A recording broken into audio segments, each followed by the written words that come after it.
കഴിഞ്ഞുപോയ നല്ല കാലത്തിന്റെ ഓർമ്മകളുടെ ആഘോഷമാണ് ഓരോ ഓണക്കാലവും. നമ്മുടെ പ്രിയപ്പെട്ടവരുടെ ഓർമ്മകൾ. ചിലപ്പോൾ അവർ നമ്മളിൽ നിന്നും എന്നേക്കുമായി അകന്നവരായിരിക്കും. പക്ഷെ ഓരോ ആഘോഷ നിമിഷങ്ങളിലും അവരെ കൂടി നാം ഓർത്തുപോകും. അവർ നമ്മോടൊപ്പം ഉണ്ടായിരുന്നെങ്കിൽ എന്ന് വെറുതെ മോഹിച്ചു പോകും. അത്തരത്തിലൊരാൾ താൻ തന്നെ അനശ്വരമാക്കിയ ഒരു സൂപ്പർ ഹിറ്റ് കഥാപാത്രം ഏറ്റ് പാടിയതുപോലെയായിരുന്നു അവിശ്വസനീയമായ ആ ജീവിതം. അതെ, കണ്ണീർ സാഗരം മനസ്സിലുണ്ടെങ്കിലും കരയുവാൻ ഇദ്ദേഹത്തിന് മനസ്സില്ലായിരുന്നു. ചെറിയ വീഴ്ചകളിൽ കരയാനൊരുങ്ങുന്ന ഓരോ മലയാളിയും ഈ മനുഷ്യന് മുന്നിൽ പലവട്ടം കീഴടങ്ങി. ഒപ്പം കാലവും.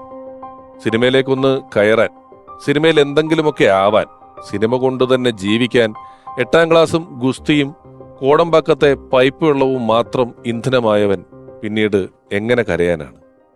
സിനിമയിലുടനീളം നമ്മെ ചിരിപ്പിച്ച് ഓരോ ചിരികൾക്കുമൊടുവിൽ ചിന്തയുടെ തിരികൊളുത്തിയ ആ ഇരിങ്ങാലക്കുടക്കാരന്റെ ഇടം മലയാള സിനിമയിൽ എക്കാലത്തും ഒഴിഞ്ഞു തന്നെ കിടക്കും. നമുക്ക് മുന്നിൽ നിറഞ്ഞ ചിരിയോടെ ആ വലിയ മനുഷ്യൻ ജീവിതം വിട്ടിറങ്ങിയപ്പോൾ ഇന്നസെന്റായ ഓരോ മലയാളിയും കരഞ്ഞില്ലെങ്കിലാണ് അത്ഭുതം.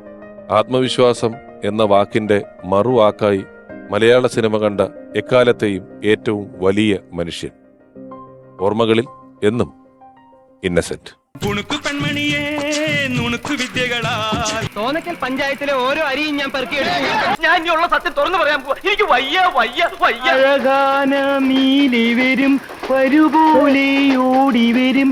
മംഗലശ്ശേരിയിലെ മേൽക്കൂരയ്ക്ക് ആകാശം മുട്ട ഉയരില്ല.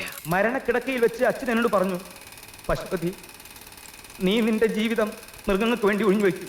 ആനച്ചന്തം ഗണപതി മേളച്ചന്തം. ഇതല്ല, ഇതിനപ്പുറം ചാടി കടന്നവനാണ് ഈ KK ജോസ്. എന്റെ സ്വഭാവം എനിക്ക് തന്നെ പിടിക്കാണ്ടിരിക്കുക. നാലാം നില കേറി പോകണ്ടേ? അടുത്തു വരണ്ട, കാരണവരെ കുത്തും.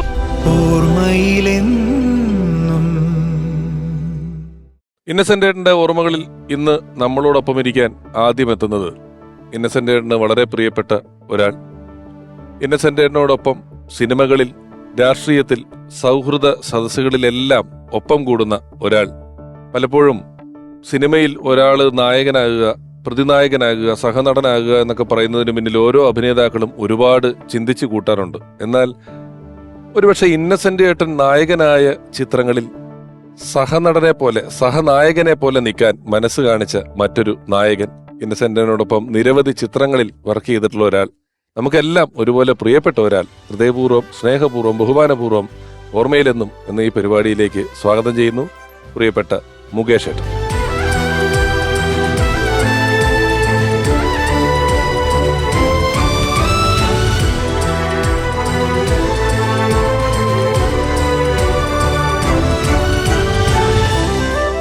നമസ്കാരം, സ്വാഗതം. Thank you. മുകേഷ് ഏട്ടൻ ഒരു പരിപാടിയിൽ ഒപ്പമെത്തുമ്പോൾ വലിയ സന്തോഷമാണ്. ഈ ഒരു പരിപാടി തുടങ്ങുന്ന സമയത്ത് ഇത്തരത്തിലൊരു ആശയം മുന്നിലേക്ക് വെക്കുമ്പോൾ ഞാൻ പലപ്പോഴും ആലോചിച്ചു, ആ കാലഘട്ടത്തിൽ നമ്മോടൊപ്പം ഉണ്ടായിരുന്ന ഏത് നടനെ പറ്റി ചോദിച്ചാലും ഒരുപാട് അനുഭവങ്ങൾ പങ്കുവെക്കാനും ഓർമ്മകൾ പറയാനും എല്ലാം ഉള്ള ഒരാൾ തന്നെയാണ് മുകേഷ് ഏട്ടൻ എന്ന് പറയുന്നത്. എന്നാലും ഒരുപക്ഷെ യാദൃശ്ചികമായിരിക്കാം ഇന്നസെന്റ് ഏട്ടനെ പോലെ ഒരാളെ കുറിച്ച് ഓർക്കുന്ന അവസരത്തിൽ മുകേഷ് ഏട്ടനെ നമുക്ക് ലഭിച്ചത്. രാഷ്ട്രീയത്തില് ഒന്നിച്ച് ഉണ്ട്, സിനിമയിൽ എത്രയോ നാള് ഒന്നിച്ചുണ്ട്. ഞാനിപ്പോൾ ആമുഖത്തിൽ ഇങ്ങനെ പ്ലാന്റ് ഒന്നുമല്ല, ആമുഖത്തിൽ അറിയാതെ പറഞ്ഞിട്ടുണ്ട്, നമ്മൾ സിനിമയിൽ പലപ്പോഴും ഒരു കഥാപാത്രമൊക്കെ കിട്ടുമ്പം ഈ കഥാപാത്രത്തിന്റെ ഒരു പ്രാധാന്യവും കാര്യങ്ങളൊക്കെ എപ്പോഴും നോക്കും. ഒരുപക്ഷെ ഇന്നസെന്റ് ഏട്ടൻ ഒരുപാട് നാളത്തെ സിനിമാ അനുഭവങ്ങളുണ്ടെങ്കിലും ഇന്നസെന്റ് ഏട്ടൻ ടൈറ്റിൽ റോളിൽ വരുന്ന സിനിമയിൽ അന്ന് വളരെ തിരക്കുള്ള സൂപ്പർ ഹിറ്റായ ഒരുപാട് സിനിമകൾ ചെയ്തുകൊണ്ടിരിക്കുന്നെങ്കിലും മുകേഷ് ഏട്ടൻ ടൈറ്റിൽ വേറോൾ അല്ലാത്തൊരു സഹവേഷം ചെയ്തു. അത് സംശയിച്ചിട്ടുണ്ടോ ആ സമയത്ത്? ഇല്ല, അങ്ങനെ ഒരു ഉള്ളിലുള്ള ഒരു മത്സരം ഇല്ലല്ലോ. സിനിമയുടെ ഗംഭീരമായിട്ടുള്ള വിജയവും അതിനപ്പുറം നമ്മൾക്കൊക്കെ രഹസ്യമാക്കി വെക്കുന്ന ഒരു കാര്യമുണ്ട്. ഇത്രയും ദിവസം ഇവരുമായിട്ടൊക്കെ സഹകരിച്ച് സന്തോഷമായിട്ട് കഴിയാമല്ലോ എന്നുള്ളതാണ്. ഇപ്പം റാംജി റാവു സ്പീക്കിങ്ങിൽ ടൈറ്റിൽ റോളല്ല, മാന്നാർ മത്തായിൽ ടൈറ്റിൽ റോളാണ്. അതെ. എന്നാൽ പ്രധാനപ്പെട്ട റോള് തന്നെയാണ് ബാലകൃഷ്ണനും ഒക്കെ. അതെ. മറ്റേ അടുത്ത ഭാഗം എടുത്തപ്പോഴും പ്രധാനപ്പെട്ട റോള് തന്നെയാണ്. മാന്നാർ മത്തായി 2 എടുത്തിട്ടുണ്ട്. അതേപോലെ ഗജകേസരി യോഗം അദ്ദേഹമാണ് മെയിൻ റോളെങ്കിലും വളരെ പ്രാധാന്യമുള്ള ഒരു റോളാണ്. അപ്പോൾ ഇന്നസെൻ്റ് ഏട്ടനാണെങ്കിൽ നമുക്ക് അങ്ങനെ നോക്കേണ്ട ആവശ്യമില്ല. നമുക്കും അതിനകത്ത് കാണും ഈ 2 ഹീറോസൊക്കെ വരുമ്പോഴാണ്, 3 ഹീറോസൊക്കെ വരുമ്പോഴത്തേക്കും നമ്മുടെ റോൾ എന്താണ്, ഇവൻ ചൗക്കുറ്റിക്ക് അടിക്കുന്ന രംഗമുണ്ടോ, ഇറങ്ങി പോടാ എന്ന് പറയുന്ന രംഗമുണ്ടോ, അതെല്ലാം നമ്മൾ ഇന്നസെന്റ് ഏട്ടൻ പറയുമ്പോഴേ നിങ്ങളെല്ലാം കൊണ്ട് നിങ്ങളൊക്കെ എത്ര തവണ ആ വീട്ടിൽ നിന്ന് ഇറക്കി വിടുന്നുണ്ട്, എത്ര തവണ തിരിച്ചു കയറ്റുന്നുണ്ട്. അതിനകത്തുണ്ടായിരുന്ന ഒരു സൗഹൃദം കാലങ്ങൾക്ക് ഇപ്പുറവും തോന്നും. കാരണം ഇന്നസെന്റ് ഏട്ടൻ ഒരു ഈ മാന്നാർ മത്തായി എന്ന കഥാപാത്രം ചെയ്യുകയും അത് വളരെ പോപ്പുലർ ആകുകയും ചെയ്തതിന് ശേഷം എനിക്ക് തോന്നുന്നു ഈ രജനീകാന്തിനൊക്കെ അങ്ങനെ പറ്റും. ടൈറ്റിൽ ക്യാരക്ടറുകൾ ഒരുപാട് ചെയ്യാൻ പറ്റും. പാവം അയ്യോ അയ്യോ അച്ഛൻ, ഇഞ്ചക്കാടൻ മത്തായി ആൻഡ് സൺസ്, അർജുനൻ പിള്ളയും 5 മക്കളും, സാക്ഷാൽ ശ്രീമാൻ, ചാത്തുണ്ണി, ഞാനീ പറഞ്ഞ എല്ലാ സിനിമകളിലും ടൈറ്റിൽ റോളിലാണ് ഇന്നസെന്റ് ഏട്ടൻ വന്നിട്ടുള്ളത്. ഒരുപക്ഷെ അതിന്റെ ഒരു തുടക്കം വെച്ച സിനിമയാണ് ഈ സിനിമ. ഞാൻ കേട്ടിട്ടുണ്ട് ആ സിനിമ അഭിനയിക്കണോ വേണ്ടയോ എന്ന് ഇന്നസെന്റ് ഏട്ടൻ സംശയിച്ചിട്ടുള്ള സന്ദർഭങ്ങൾ. ഞാൻ പല സന്ദർഭങ്ങളിലും അതിനെപ്പറ്റി പറഞ്ഞിട്ടുണ്ടെങ്കിലും ഇന്നസെന്റ് ഏട്ടൻ്റെ ഒരു എപ്പിസോഡ് ആകുമ്പോഴത്തേക്ക് അത് പറഞ്ഞിരിക്കണം. അപ്പോൾ ഒരു ദിവസം ഇത് കണക്ക് സിദ്ദിഖ് ലാല് കുറേ നാൾ മാറ്റി വെച്ച നായക പ്രശ്നത്തിന് പുറത്ത് സായികുമാർ എടുത്ത ബാലകൃഷ്ണന് വേണ്ടി പല സന്ദർഭങ്ങളിലുമൊക്കെ മാറ്റി വെച്ചിട്ട് എന്നെ ആദ്യം തന്നെ ഫിക്സ് ചെയ്തു, ഇന്നസെന്റ് ഏട്ടനെയും ഫിക്സ് ചെയ്ത് വെച്ചിരിക്കുകയാണ്. അപ്പോൾ കഥ പറയുമ്പോഴെല്ലാം ഇന്നസെന്റ് പറയുന്ന ഡയലോഗ് അദ്ദേഹം പറയുന്നത് പോലെയുള്ള അദ്ദേഹത്തിൻ്റെ സ്ലാങ്ങിലാണ് ഇവർ എഴുതി വെച്ചിരിക്കുന്നത്. ഒരു ദിവസം എൻ്റെ അടുത്ത് സിദ്ദിഖ് ലാൽ പറഞ്ഞു, നമുക്കൊരു ചെറിയ മിസ്റ്റേക്ക് ഉണ്ട് കേട്ടോ. ഞാൻ എന്താണ്? ഇന്നസെന്റ് ഏട്ടൻ വേറെ ആരുടെയോ കയ്യിൽ നിന്ന് അഡ്വാൻസ് വാങ്ങിച്ചു പോയി. നമ്മളിപ്പോൾ ആ ദിവസമാണ് വെച്ചിരിക്കുന്നത്, ഇനി മാറ്റാൻ പറ്റത്തില്ല. ജോഷി സാറിന്റെ പടമാണ്. അപ്പം ഞാൻ പറഞ്ഞു, അയ്യോ അല്ല, അത് അവർ സമ്മതിക്കത്തില്ല. അപ്പം അങ്ങനെയുള്ള സിറ്റുവേഷനാന്ന് പറഞ്ഞ് ഞാൻ വേറൊരു നടനെ വെച്ച് എഴുതി തുടങ്ങി. ഇവര് അദ്ദേഹത്തിന്റെ സ്ലാങ്ങിൽ മദ്രാസിൽ വെച്ചിട്ട് ബൈ ചാൻസിൽ അദ്ദേഹം എൻ്റെ വീട്ടിൽ ഭക്ഷണം കഴിക്കാൻ വേണ്ടി വന്നപ്പം ഞാൻ പറഞ്ഞ്, ചേട്ടൻ ഇങ്ങനെ റാംജി റാവു സ്പീക്കിംഗ് എന്ന് മാറിയടാ, പുള്ളിക്ക് അതിന്റെ സീരിയസ്നെസ് എന്ന് പറഞ്ഞിടാ. അതിനകത്ത് വേറൊരു സിനിമയിൽ അഡ്വാൻസ് മേടിച്ചു. അപ്പം ഞാൻ പറഞ്ഞ്, ചേട്ടൻ്റെ റോളൊന്ന് കേൾക്ക് എന്ന് പറഞ്ഞിട്ട് ഇവരെൻ്റെ അടുത്ത് പറഞ്ഞതുപോലെ അതേ സ്ലാങ്ങിലൊക്കെ ഞാൻ പുള്ളിയെടുത്ത് പറഞ്ഞു. അയ്യോ, ഇത് ഗംഭീര റോളാന്നല്ലോ. ഞാൻ പറയും, ഇത് ലൈഫ് ടൈം റോളെന്ന് പറയും, ഇതിൻ്റെ ചേട്ടൻ്റെ തലവര മാറുന്ന റോളാണ്. അപ്പോൾ അവിടെ ഇരുന്നുകൊണ്ട് പുള്ളി എന്തൊക്കെയോ ജോഷിയേട്ടനെയൊക്കെ വിളിച്ചിട്ട് ജോഷിയേട്ടൻ പറഞ്ഞ് ചെയ്തോടാന്ന് പറഞ്ഞു കാണും. അപ്പോൾ അദ്ദേഹം എൻ്റെ അടുത്ത് പറഞ്ഞു, ചെയ്യാടാ. ഞാൻ പറഞ്ഞു, ഇവിടെ നിന്ന് വിളി, നിങ്ങളെയൊന്നും പറയാനൊക്കത്തില്ല, അടുത്ത അഡ്വാൻസ് മേടിച്ചോണ്ട് വേറെ വീണ്ടും തരികിട വരും. അവിടെ നിന്നുണ്ട്, അന്ന് STD ആണ്, വിളിച്ചിട്ട് പാച്ചിക്കാന്ന് പ്രൊഡ്യൂസറാണ്. അപ്പം പുള്ളിയെടുത്ത് ഞാൻ പറഞ്ഞു, ഇങ്ങനെ മുകേഷ് എല്ലാം റെഡി ആയിട്ടുണ്ട് കേട്ടോ. ഞാൻ പറഞ്ഞു, ഇങ്ങനെ ഇന്നസെന്റ്, അയ്യോ നമ്മൾ എന്ത് ചെയ്യാനൊക്കും, പുള്ളിക്കത് മനസ്സിലാവുന്നില്ല. ഞാൻ പറഞ്ഞു, ഞാൻ ഒരാളുടെ കയ്യിൽ കൊടുത്തിട്ട് പറയാൻ പറഞ്ഞു, ഞാൻ ഇന്നസെന്റ് ആണ്, ഞാനത് ചെയ്യാൻ കേട്ടോ. അവിടെ വെച്ചിട്ടാണ് മാന്നാർ മത്തായി എന്ന് പറഞ്ഞ ചരിത്രപ്രധാനമായ മലയാള സിനിമയുടെ വഴിത്തിരിവായ റാംജി റാവു സ്പീക്കിങ്ങിൽ ചേട്ടൻ വരുന്നത്. ഞാൻ കേട്ടിട്ടുള്ളത് ആദ്യമായിട്ട് തിയേറ്ററിൽ ആ സിനിമ കണ്ട ശേഷം കണ്ണു നിറഞ്ഞാണ് ഇന്നസെന്റ് ഇരുന്നത്. കാരണം ഹീറോ ക്യാരക്ടറിന് അത്രയും ക്ലാപ്സ് കിട്ടുന്ന ഒരവസ്ഥ ഉണ്ടായത്.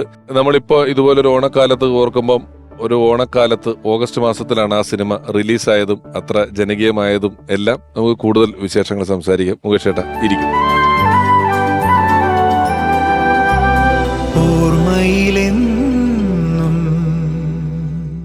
മുകേഷ് ചേട്ടാ, ഈ കഥകൾ കാര്യങ്ങളൊക്കെ ഓർത്തു പറയുന്നതിലും ഒരു കാലഘട്ടം മുഴുവൻ ഒരു സിനിമ പോലെ പറയുന്നതിലൊക്കെ മുകേഷ് ചേട്ടൻ അതി വിദഗ്ധനാണ്. ഈ ഇന്നസെന്റ് ഏട്ടനെ ആദ്യമായിട്ട് കണ്ടത് ഓർമ്മയുണ്ടോ, അതോ ഇന്നസെന്റ് ഏട്ടനെ ഓർമ്മയിൽ പതിഞ്ഞ കാഴ്ച ഏതാണ്? ഇന്നസെന്റ് ഏട്ടൻ അങ്ങനെ ഒരു തമാശക്കാരനായിട്ടുള്ള ഇത്രയും തമാശ അദ്ദേഹത്തിന് ഉണ്ടെന്നൊന്നും എനിക്ക് അറിഞ്ഞൂടായിരുന്നു. ഞാൻ എൻ്റെ തുടക്കകാലമാണ്, 2ാമത്തെയോ 3ാമത്തെയോ സിനിമ തിരുവനന്തപുരത്ത് കീർത്തി ഹോട്ടലിലാണ് അന്ന് സിനിമാക്കാരുടെയൊക്കെ ഒരു സങ്കേതം. വലിയ കോസ്റ്റ്ലി അല്ല, അതിന്റെ മുകളിൽ വേറെ ഹോട്ടൽസൊക്കെ ഉണ്ട്, ചിലരൊക്കെ വലിയ വലിയ ആൾക്കാരൊക്കെ അവിടെ താമസിക്കും. നമ്മളെ പോലുള്ള ബിഗിനേഴ്സ് എന്നൊക്കെ പറഞ്ഞ AC ഒന്നും ഇല്ല കേട്ടോ, ഒരു റൂമിൽ 2 പേര്. അപ്പം അങ്ങനെ വന്നപ്പോഴത്തേക്ക് ഇദ്ദേഹം പ്രൊഡ്യൂസറാണ്. ഇദ്ദേഹം ഇങ്ങനെ വന്നിട്ട്, ഇദ്ദേഹം എൻ്റെ അച്ഛനെയൊക്കെ നല്ലപോലെ അറിയാം, അച്ഛൻ്റെ നാടകം കാണാൻ പോയ കഥകളൊക്കെ പിന്നെ പിൽക്കാലത്താണ് പുള്ളി എൻ്റെ അടുത്ത് പറഞ്ഞു തന്നിട്ടുള്ളത്. അപ്പോൾ അദ്ദേഹം എന്നെ കണ്ടപ്പോഴത്തേക്കും മനസ്സിലായി. ഞാൻ പറഞ്ഞു, നമസ്കാരം. അപ്പോൾ പ്രൊഡ്യൂസർ എന്നുള്ള രീതിയിൽ ഞാൻ കുറച്ച് ബഹുമാനിച്ചു, സോറി. നമ്മൾ നമസ്കാരം, അപ്പം പുള്ളിയുടെ ഏതോ ഒരു സിനിമയുടെ ലേഖയുടെ മരണം ഒരു ഫ്ലാഷ് ബാക്കോ മറ്റോ ആണെന്ന് തോന്നുന്നു, അതോ ഇനി അതിന് മുമ്പുള്ളതെന്ന് അറിഞ്ഞൂടാ. പുള്ളി അതിൻ്റെ ബാക്കിയുള്ള വർക്കുകളും കാര്യങ്ങളൊക്കെ നോക്കാൻ വേണ്ടി ജുബൊക്കെ ഇട്ടിട്ട് പുള്ളിയും കുറച്ച് പ്രൊഡ്യൂസർഷിപ്പ് ചെയ്ത ചെറുതായിട്ട് പിന്നെ എവിടെ എന്ന് വന്നു എന്നൊക്കെ പറഞ്ഞിട്ട് ഒരു ജാടയിലാണ് പുള്ളി ആദ്യത്തെ ഒരു ഇമേജ് എൻ്റെ മനസ്സിൽ വരുന്നത്. പിന്നീട് എല്ലാം ഓക്കെ ആയി. അവിടെ തൊട്ട് ഒരുപാട് കാലങ്ങൾ, എത്രയോ സിനിമകൾ അല്ലേ. മുകേഷ് ചേട്ടൻ MLA ആകുന്നതിന് മുമ്പ് ഇന്നസെന്റ് ചേട്ടൻ MP ആയിട്ടുണ്ട്. അപ്പൊ മുകേഷ് ചേട്ടൻ ഒരു MLA ഓഫർ വരികയാണ്, വിളിക്കോ, സംശയം ചോദിക്കോ, അഭിപ്രായം ചോദിക്കോ, എന്തെങ്കിലും ചെയ്തായിരുന്നോ? അല്ല, ഇദ്ദേഹം MP ആയിട്ട് നിന്ന് വലിയ നേതാവിനെയാ തോൽപ്പിച്ചത്. അതെ, അങ്ങനെ വലിയ ഒരു പ്രതീക്ഷയില്ല. അത് ഒരു UDF-ന്റെ കോട്ടയാണ്, കോട്ടമണ്ഡലമാണ്. അപ്പം അദ്ദേഹം ജയിച്ചതിന് ശേഷം എന്നെ കണ്ടപ്പം പറഞ്ഞു, ഇതൊരു തുടക്കാടാ, ഇനി പല ആൾക്കാരും രാഷ്ട്രീയത്തിലേക്ക് വരും. അത് എന്നെ ഉദ്ദേശിച്ചിട്ടാണ് കൂടുതലായിട്ട് പറഞ്ഞത്. പക്ഷെ അന്ന് പറഞ്ഞില്ല. പിന്നീട് ബൈ ചാൻസിൽ ഞാൻ സ്ഥാനാർത്ഥിയായി, ഇദ്ദേഹം എൻ്റെ ഇലക്ഷൻ പ്രചരണത്തിന് വന്ന്. അപ്പം ആ സമയത്ത് ഇങ്ങനെ ഒരു സിനിമാ നടൻ എന്നുള്ള നിലയിലായിരിക്കും കൂടുതൽ.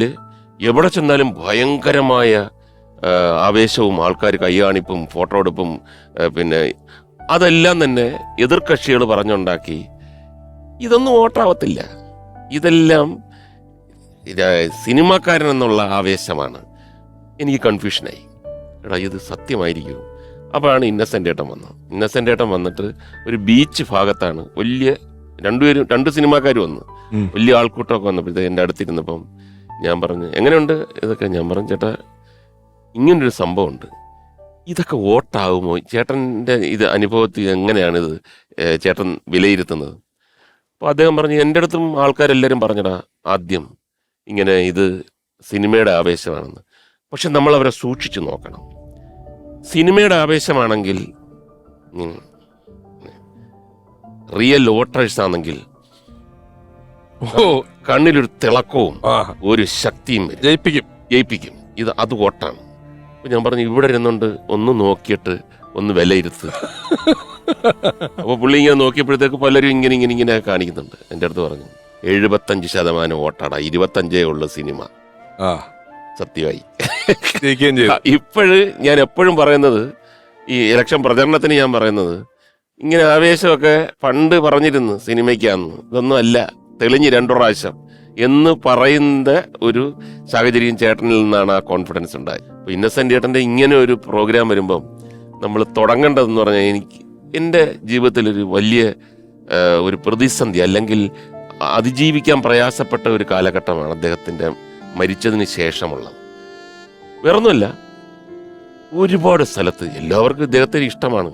ഒരു തമാശ റോളെടുക്കുന്ന ഒരാൾക്ക് കൂടുതൽ ഫാൻസും കാര്യങ്ങളൊക്കെ ഉണ്ട്. അപ്പോൾ ഇദ്ദേഹത്തിൻ്റെ അനുസ്മരണ യോഗങ്ങളിലെല്ലാം എന്നെ വിളിക്കും.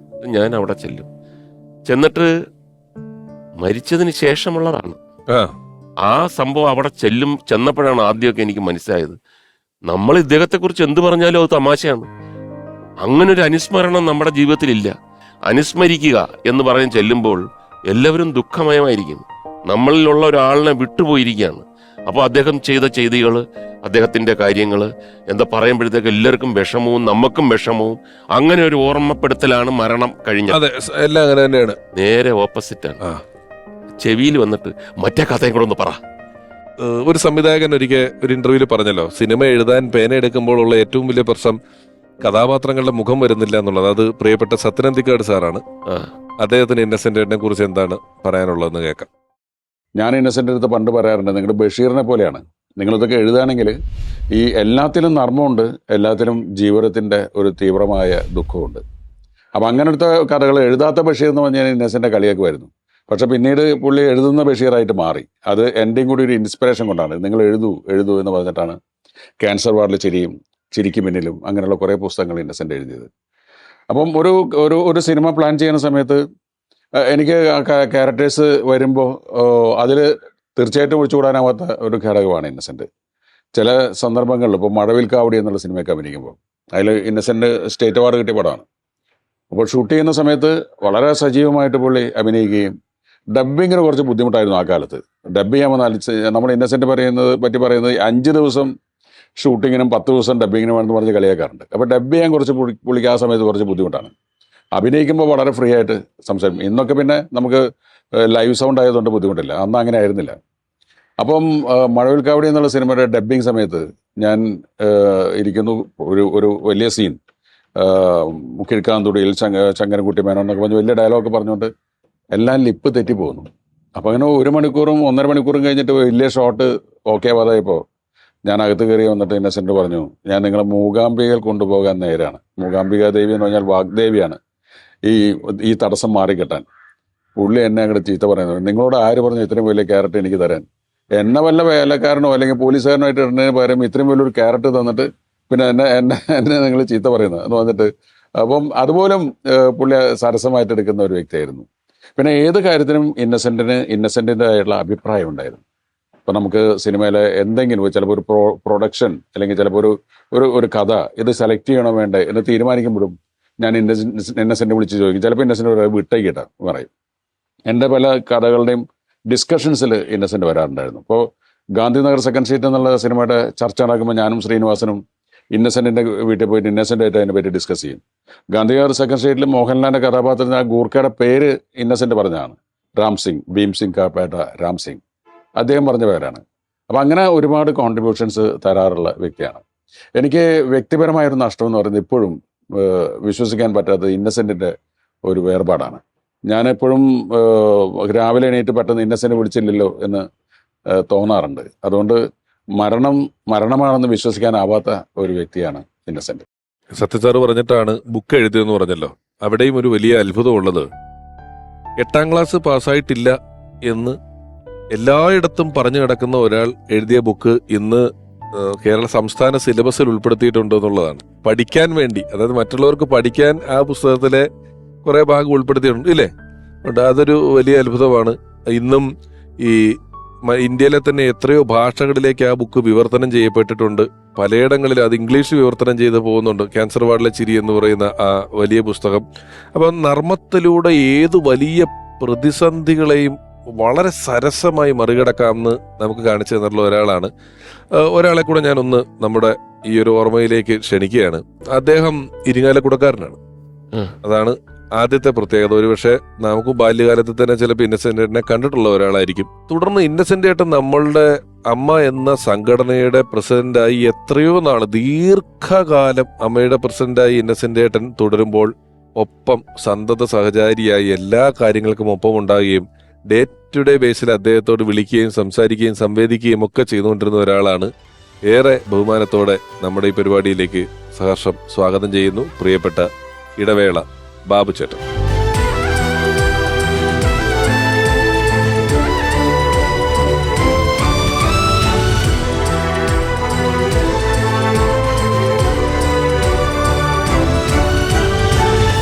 ഇന്നസെന്റ് ഏട്ടനുമായിട്ട് എപ്പോഴും കൂട്ടി വെക്കാൻ പറ്റുന്ന ഒരാളാണ്.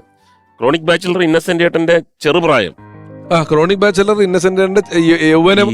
ബാബുവിനെ സംബന്ധിച്ചിടത്തോളം ഇന്നസെന്റ് ഏട്ടന്റെ ചെറുപ്രായം എന്ന് പറഞ്ഞു കഴിഞ്ഞാൽ കൺവിൻസിംഗ് ആണ്. എന്തായാലും അത് എനിക്കും വലിയ സന്തോഷമുള്ള കാര്യമാണ് ഇന്നസെന്റ് ഏട്ടൻ ചെറുപ്പം. പിന്നെ ഇന്നസെന്റ് ഏട്ടനായിട്ടുള്ള ബന്ധം എന്ന് പറഞ്ഞാൽ എല്ലാവർക്കും അറിയാം. ഇന്നസെന്റ് ഏട്ടൻ ഇല്ലായിരുന്നെങ്കിൽ ഇന്ന് ഇടവേള ബാബു ഇല്ല. ഞാൻ ഏതോ ബാങ്കിലോ അല്ലെങ്കിൽ എവിടെയെങ്കിലോ ജോലി ചെയ്യേണ്ട ഒരാളാണ്. എന്നെ സിനിമയിലേക്ക് കണ്ടെത്തിയതും എൻ്റെ എല്ലാ യാത്രകളിലും ഒപ്പം ഉണ്ടായിരുന്ന ഒരാളാണ്. ഇടവേളയിൽ ഇന്നസെന്റ് ഏട്ടനില്ലേ? അതെ, ഇന്നസെന്റ് ഏട്ടനാണ് മോഹൻ സാറിനോടും പത്മനാഭൻ സാറിനോടും പറയുന്നത് എന്നെ പറ്റി. കാരണം അവര് ഏകദേശം 2000 പേരെ കണ്ടാണ് അവരുടെ അപ്ലിക്കേഷൻ വന്നത്. അന്ന് കാലത്ത് മലയാള മനോരമയിലും മാതൃഭൂമിയിലും ഹാഫ് പേജ് പരസ്യമാണ് ഇടവേളയുടെ. പുതുമുഖങ്ങളെ ആവശ്യമുണ്ടോന്ന് പറഞ്ഞിട്ട് ഞാനും കണ്ട ആളാണ്. പക്ഷെ എനിക്ക് സിനിമ ചിന്തിക്കാത്ത ഒരാളാണ് ഞാൻ. എൻ്റെ ഒരു സുഹൃത്ത് ജോയ് കോട്ടോളിയും പുള്ളിയാണ് എൻ്റെ അടുത്ത് പറഞ്ഞത് അയക്കടാന്ന് പറഞ്ഞത്. ഞാൻ പറഞ്ഞു നമ്മൾ ചിന്തിച്ചിട്ടേ ഇല്ലേ സിനിമ. അങ്ങനെ ഇതിൽ അവർ അവസാനം 20 ആളെ തിരഞ്ഞെടുക്കുകയും അതിലും ശരിയാവാണ്ട് പത്മനാഭൻ സാർ തലേദിവസം ഒത്തിരി വറീഡായിട്ട് അങ്ങനെ ഇന്നസെന്റ് ഏട്ടനായിട്ട് ഷെയർ ചെയ്തിട്ടാണ് ഇന്നസെന്റ് ഏട്ടനോട് പറഞ്ഞു എന്നാ പറയണേ, ഒരു ഇന്നസെന്റ് ആയിട്ടുള്ള പയ്യനായിരിക്കണം, പക്ഷെ തല തെറിച്ചിന പയ്യനായിരിക്കണം. പെട്ടെന്ന് ഇന്നസെന്റ് ഏട്ടന് എൻ്റെ മുഖം ഓർമ്മ വന്ന് അങ്ങനെ ഇരിങ്ങാലക്കുടയിൽ വരികയും എന്നെ വിളിച്ചുകൊണ്ട്, അങ്ങനെയൊക്കെയാണ് അതിൻ്റെ ചരിത്രം.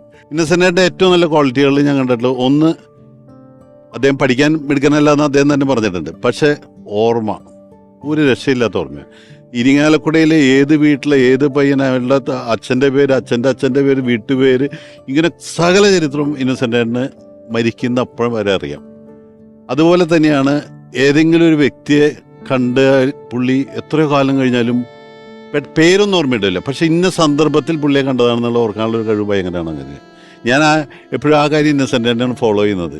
ഇതുപോലെ ഞാൻ മലയാള സിനിമയിൽ കഥകൾ മെനയാൻ മാത്രമല്ല, ആ കഥകൾ മര്യാദയ്ക്ക് പ്രസന്റ് ചെയ്യാൻ കഴിവുള്ള രണ്ടുപേരും, ഒന്ന് മുകേഷ് ചേട്ടൻ, ഇന്നസെൻ്റേട്ടനാണ്. അതെ, അയ്യോ കഥ പറയാൻ കഥ തുടങ്ങിയാലേ ചീറ്റി പോവില്ല. അത് മുകേഷ് ചേട്ടന് അപാര കഴിവാണ്. അത് വിഷ്വലാ, പറഞ്ഞു ഒരു കഥ അതിന്റെ അവസാനം കൊണ്ട് എത്തിക്കുന്ന കാര്യത്തിനകത്ത് ഇവര് രണ്ടുപേരെയും. അത് മാത്രമല്ല, പലപ്പോഴും നമ്മളൊക്കെ ചിലപ്പോൾ കഥ പറയും, പക്ഷെ കുറച്ച് കഴിഞ്ഞ് നമ്മൾ ആ കഥ വിട്ടുപോയിട്ട് പിന്നെ പറയുമ്പോൾ വേറെ കഥയാവും. പക്ഷെ ഇവർ രണ്ടുപേർക്കുള്ള ഗുണം വെച്ചാൽ ആ കഥ അതുപോലെ പറയും, അതൊരു അച്ചടിച്ച പോലെ. അല്ല, ഇന്നസെന്റ് ചേട്ടനെ പറ്റി പറയുമ്പം ഒരു നല്ല സ്റ്റോറി ടെല്ലർ, ഞാൻ അദ്ദേഹത്തിൻ്റെ നിന്ന് പഠിച്ചത്, ഒരു സ്റ്റോറി ടെല്ലർ, നല്ല ഒരു സ്റ്റോറി ടെല്ലർ ആവണമെന്നുണ്ടെങ്കിൽ ഈ പറയുന്ന ആള് ഈ മോശം കാര്യങ്ങൾ ആളുകൾ അറിയണം. എനിക്ക് പറ്റിയ അബദ്ധങ്ങൾ, എനിക്ക് എന്നെ ആളുകൾ കളിയാക്കും. അതായത് വളരെ സീരിയസ് ആയിട്ടുള്ള ആൾക്കാരെ അവരില്ലാത്ത സദസ്സിൽ കളിയാക്കുന്ന ഞാൻ കണ്ടിട്ടുണ്ട്. ഒരുപാട് പേരെ നമ്മൾ വളരെ ഗൗരവം ഉണ്ടെന്നൊക്കെ പറയുന്ന ആൾക്കാരെ പറ്റി മറ്റുള്ളവർ ഇത് പറയുന്നത് കേട്ടിട്ടുണ്ട്. പക്ഷേ ഇന്നസെന്റ് ചേട്ടനെ വേറെ ആരും കളിയാക്കി ഞാൻ കേട്ടിട്ടില്ല. കാരണം എന്നറിയോ, അതിന്റെ എക്സ്ട്രീം പുള്ളി ചെയ്തു വെച്ചേക്കുക. അദ്ദേഹം തന്നെ അദ്ദേഹത്തിനെ എങ്ങനെയൊക്കെ അത് രണ്ടുപേരാണ്. ഒന്ന് ശ്രീനിയേട്ടൻ, പിന്നെ ഇന്നസെന്റ് ചേട്ടൻ.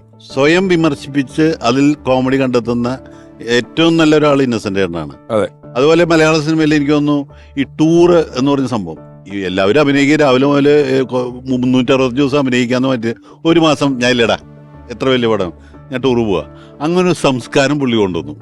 അങ്ങനെ എപ്പോഴും ഞാൻ പറയും, ഒരു പടത്തിന്റെ പൈസ കിട്ടിക്കഴിഞ്ഞാൽ പിന്നെ പുള്ളിക്ക് കൈ വിറയ്ക്കും, ഇതെങ്ങനെയും ചെലവാക്കണം. അങ്ങനെ ഉടനെ ഗോവ, ബോംബെ, അവിടെ പോകടാ എന്ന് പറഞ്ഞിട്ട് ഫുൾ ഫാമിലിയാണ്. അതെ, ഫുൾ ഫാമിലി ആയിട്ട്. അത് എന്നെ വിളിച്ചു ചോദിക്കും, എടാ ഗോവയിൽ പോയി ഏറ്റവും നല്ല ഹോട്ടൽ ഏതാണെന്നോ തിരഞ്ഞെടുക്കടാന്ന് പറയും. അപ്പൊ ഞാൻ എന്റെ ഹോട്ടലാണെന്ന് പറയുമ്പോൾ പറയും, അവിടുത്തെ ഏറ്റവും നല്ല റൂം ബുക്ക് ചെയ്യും.